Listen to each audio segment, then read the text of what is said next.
Një ditë para sfidës së rëndësishme ndaj Egnatias në fazën Final Four, kampi kuqeblu ka dalë në konferencë për media pas disa javësh mungesë komunikimi publik. Në prag të përballjes që do të luhet në kryeqytet, drejtori sportiv i Vllaznisë, Vjori Sinsinani, foli për situatën e skuadrës dhe objektivat në garën për titullin kampion. Ai pranoi se mungesat e Kastratit dhe Bismarckut kanë ndikuar në paraqitjen e ekipit, por theksoi se grupi vazhdon të besojë fort te rruga drejt titullit kampion.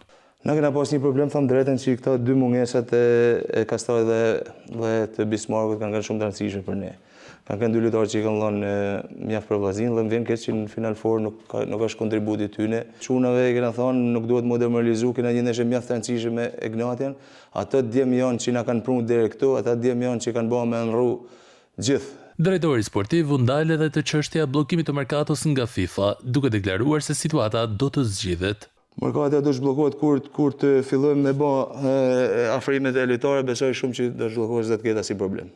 Problemi vetëm i joni është ata dy djem e dëmtuar që kanë qenë lojtar kryesor dhe po them problem se ata janë nollë në sport. Ndërkohë përballë Egnatias, Vllaznia do të ketë një mungesë të rëndësishme pasi Melos Bajrami nuk do të jetë i gatshëm për këtë takim. Në 4 përballje sezonale mes dy ekipeve, kuqeblut kanë ruajtur epërsi ndaj Rogozhinasve. Vllaznia ka marrë 2 fitore, ndërsa 2 ndeshje të tjera janë mbyllur në barazim.